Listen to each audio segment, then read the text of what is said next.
Welcome to the deep dive. Today we are tackling a really fundamental challenge in communications, one that, well, it plagues pretty much every large organization. How do you take something that's inherently dry, a mandatory corporate announcement, a press release just packed with data, stats, legal stuff, and turn it into a story? Like a story a journalist doesn't just have to cover, but actually wants to cover. So we're focusing today on probably the single most critical element for getting that media pickup, crafting effective quotes for business leaders and PR materials. We've gathered the sources, looked at the research, and yeah, we're going to extract those specific techniques. The ones that really turn an obligatory sign-off into a soundbite people actually remember and use. That's absolutely right. Yeah, think of it this way. If the press release is the factual chassis of the announcement, the quote is the emotional engine. Our sources make it super clear. These statements are the company's voice, their values, their vision, all condensed down. And it's the most quotable format possible. It's basically the essential shortcut for the journalist. So our mission today is to move beyond just saying, "Ooh, that's a good quote," and really find those specific actionable techniques, the ones that make sure a quote gets published, not just, immediately discarded. We found that really every powerful quote has to do three things at once. First, grab attention, usually with some real emotion or insight. Second, provide context that, well, the data paragraphs just can't. And third, and this is really critical, it has to give journalists a compelling angle, like a human angle or maybe a visionary one for their coverage. Okay, let's unpack that. Starting with the basic purpose. I mean, if we've already detailed all the facts and figures in the release, why do we even need the CEO's voice in there? It comes down entirely to human connection. Yeah. And trust. Press releases are inherently formal, right? They often feel cold, a bit distant, because they're driven by objective facts. You need those quotes to add that essential human touch, to turn these dry, abstract concepts into stories people can actually relate to. People don't connect with data points, They connect with passion, with motivation. Right, and crucially, it's a massive trust builder. When you include genuine, direct statements from leaders, you're building credibility in a way that, third-person descriptions just can't match. If the CEO speaks directly, uses I or we about why they're doing something, well, that carries so much more weight than standard marketing copy just attributed to the company. Exactly. That is the difference. The difference between a statement that builds trust and one that merely, informs. And journalists, they are so keenly attuned to manufactured messaging. Yeah. They specifically look for that authentic voice. The founder's real conviction, the CEO's personal reason. They want that over the boilerplate corporate speak because they know that's what their readers will actually connect with. Yeah, the source material really hammers this idea of the quote as an emotional anchor. It has this dual purpose, connecting the audience with the passion behind the announcement, but also simultaneously giving the journalist that human angle they need to sell the story to their editor. We're talking about a leader expressing genuine excitement, or maybe even better, sharing a personal challenge that this new thing overcomes. What's fascinating, I think, is that the quote is the actual mechanism that transforms just information into a story worth telling. It works simply because it provides that emotional context. It tells the reader how they should feel about the facts they just read. Without that anchor, really, you're just reading a transaction notice. It's flat. That distinction, transaction versus story, that takes us straight into the absolute non-negotiables. These are the things that, look, if you ignore them, your quote is basically guaranteed to end up on the cutting room floor. And the foundation, the very first thing you have to nail, it's the tyranny of the word count. Brevity. Brevity. It's not just a suggestion. It's like a structural necessity. It's driven by journalistic standards. And that constraint, it forces clarity, it forces punch. The data consistently tells us the target is under 20 words. Ideally, you should really be aiming for that sweet spot, 15 to 20 words, maximum. Why so strict? Because anything longer, anything stretching past that limit will probably just get edited down by the journalist anyway. And in doing that, they might accidentally strip out your core message. You want to hand them the perfect, headline-ready soundbite on a plate. Yeah, I think that 20 words or less rule is maybe the hardest one to follow, because leaders, naturally, they want to qualify everything, contextualize every statement. But, okay, let's say we nail brevity. The second non-negotiable is genuine emotion. This is the hurdle where I find most corporate comms teams stumble, and it results in what we call those generic excitement statements. Oh, generic excitement. It's an instant quote killer. Why? Because it's not unique. It's not unique to your announcement or your company. If the quote doesn't reveal real passion or conviction or a specific point of view, It's just instantly forgettable. We have to show some vulnerability, maybe, or conviction. The sources gave a fantastic contrast here. Instead of the totally generic, we're excited about this partnership, which, let's face it, every company says every single day, we swap it for something genuinely impactful, something emotional. This partnership solves a problem that's kept me up at night for 3 years. That's the difference. One quote just takes up space. The other creates intrigue. It implies pain, struggle, and ultimately relief. Gives immediate context, reveals motivation. The generic excitement thing, any company could say that about any minor update. But the kept me up at night line, that's specific to the leader, to their commitment. It's authentic vulnerability, but used as a strategic communication. It's powerful. Okay, so brevity, emotion. The third piece has to be believability. How do we make sure this doesn't sound like it was written by, 3 different lawyers and approved by a committee? It needs to sound like actual human speech. Absolutely. It must pass the read aloud test. Seriously, read it out loud. If it sounds unnatural or stilted or just overly formal, it's going to sound manufactured to the media. And this is where we issue that crucial warning. Avoid the scripted, terrible jargon, please. Phrases like synergistic value proposition or leveraging core competencies.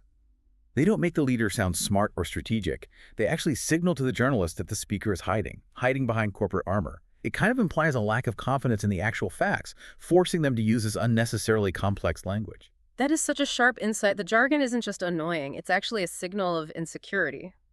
But what if the leader only talks in really technical terms or committee-approved phrases?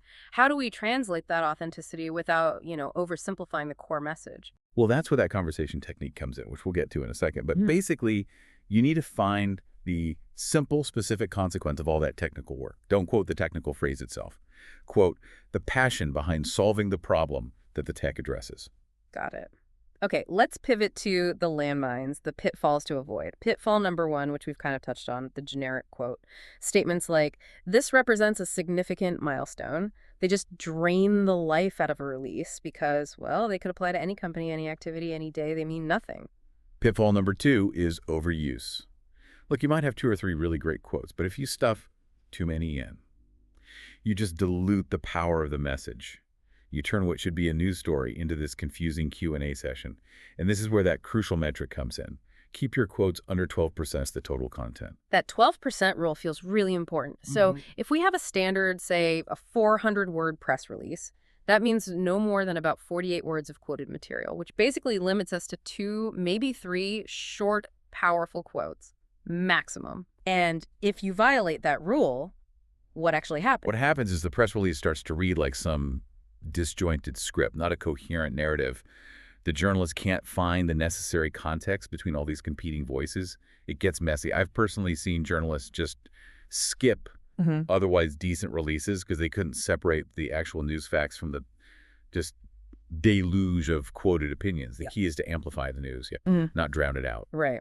Okay, and the final pitfall, maybe the most damaging, fabrication. Even if you write a quote that sounds technically good, if the leader didn't actually approve it, or if it just lacks their genuine voice, you risk immediate trust erosion.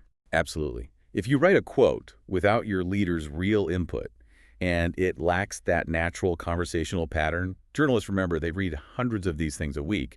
They can spot manufactured quotes instantly, like that. And the moment a reporter questions a quote's authenticity, you've compromised not just that single release, you've potentially damaged your organization's entire long-term media relationship. You've basically signaled to them that your corporate voice just isn't trustworthy. Big problem. Okay, this is where it gets really interesting, I think. Shifting from the warnings to the practical strategies, how do we actually do this? As communicators, how do we elicit and capture this necessary fire, this passion we've been talking about? We have to prioritize visionary language. This is the kind of language that elevates statements from just informational to genuinely inspirational. So instead of only describing the current facts, you should try framing statements around future possibilities, maybe industry transformation, or these bold, memorable commitments that clearly establish thought leadership. It's really about projecting 5 steps ahead, showing where things are going. And the best writing tip, according to our sources, it's actually to sit down with the leader for a conversation, not a formal, stiff interview. Record these sessions and listen closely. Listen for those key unscripted moments. When does their voice change? When do they get specific, maybe lean forward? When do they speak from the heart about a real pain point? That's where you find the authentic gold. Yeah, and focus on capturing personal pronouns like I or we, because those references prove real lived experience. Saying something like, I've spent 20 years watching small businesses struggle with this exact issue that carries immense weight, way more than generic corporate speak ever could. Exactly. And we really have to deconstruct the brilliant examples provided in the source material. They perfectly illustrate how to use that emotional resonance and specificity. Let's start with handling difficult topics. Specifically, the idea of failure. Right. The bland version of commitment is always, we are committed to excellence and innovation in everything we do. It's just hollow, right?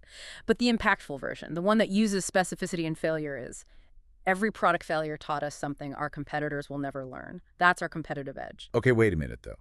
For the skeptical listener out there, isn't admitting failure or setbacks in a press release incredibly risky? Why does that quote actually work? It works because it doesn't just dwell on the failure itself. It reframes the pain as like proprietary learning. It's something only they have. It signals this deep commitment to the process, not just the final outcome. And it instantly establishes a competitive advantage that's specific to the company. It basically transforms a potential weakness into a real differentiator. It makes you want to know more about their journey, doesn't it? Precisely. It's the difference between hollow corporate platitudes and genuine dedication, proven through actual experience. Okay, next example. Vision communication. If your quote falls flat, it sounds something like this. Our company values sustainability and growth. Benign. Forgettable. But if the vision truly resonates, it sounds bold, maybe even a little disruptive. We're building technology that makes our current products obsolete, because someone will, and it should be us. Wow, that is a phenomenal example. Confidence, boldness, visionary thinking, all rolled into one. It implies they're willing to disrupt their own business model just to stay ahead. That sparks immense curiosity about where the company's heading. It's instantly memorable, instantly quotable. Love that one. And finally, proving dedication. The generic version is, our team works hard every day. Okay. But compelling dedication, shown through personal, memorable experience. I spent 3 nights sleeping in our lab because I refused to launch anything I wouldn't use myself. That specific detail, sleeping in the lab, it transforms the leader from just an abstract figurehead into an actual dedicated engineer or founder. Someone who cares deeply. That is proof of passion right there. And it's a detail that a journalist can absolutely use as the lead anecdote for their entire article. Powerful stuff. Okay, so now we have these potentially powerful quotes. We can't forget the technical mechanics, right? Making sure they actually get used properly. We need to touch on formatting and seamless integration. Formatting is just professionalism, plain and simple. You absolutely must use standard quotation marks consistently, every time. And every single quote requires clear, consistent attribution immediately following the statement. Full name, full title. So it's, quote here, said John Smith, CEO of company name. Ambiguous phrasing like, according to sources, or something vague like that. That's a sure sign of amateurism. Avoid it completely. And placement is strategic, too. Quotes should amplify key messages, right? Not interrupt the flow. What happens if we say, stick the strongest quote right in the very first paragraph? Is that good? Generally, no. It's usually too soon. The rule of thumb for seamless integration is to place your strongest quote near the top, sure, but ideally in the second or third paragraph. After you've introduced the core news fact, you need to establish the what before you explain the why or the emotion behind it. Give it context first. Okay, so use quotes to validate data points you've just presented. Like if the first paragraph announces massive growth, the CEO, quote, immediately following should explain what that growth actually means for customers, maybe, or the industry. Absolutely. Spot on. And just as a final rule of placement, avoid stacking quotes back to back without some explanatory text in between. The conversation needs to flow. It has to be mediated by the narrative you're building in the press release itself. Don't just throw quotes out there randomly. So if we tie all this advice back to the bigger picture, effective storytelling really is the currency of media coverage, isn't it? The use of these authentic human quote enhances engagement, helps people remember the information, and makes the whole business narrative resonate long after they've finished reading. Totally. When you prioritize that genuine, unique voice over the standard corporate armor, you're building bridges. Bridges between corporate messaging and real human connection. And that connection, that's what earns coverage. That's what creates lasting impact. So what does this all boil down to for you, the listener? Well, the sweet spot for PR success seems to be right, where authentic emotion meets strategic messaging. The most effective quote captures real passion or vision or genuine insight, all in under 20 words. And that leads to massive improvement in media appeal. Yeah, if you leave the listener with just one thought, maybe it should be this. Every business leader has a story about their motivation, their struggle, their ultimate vision. Your job isn't really to write a quote for them. It's to capture that specific moment when they express that truth themselves. Find the gold. Okay, so here's a final provocative thought for you to take away and consider. If the real goal is to give journalists that perfect, ready-made soundbite, what specific, maybe almost vulnerable detail, what up-all-night passion project or hard-won failure could you share from your leadership? Something that completely transforms a generic corporate announcement into a story truly worth repeating. Think bold. Think specific. Think personally proven dedication.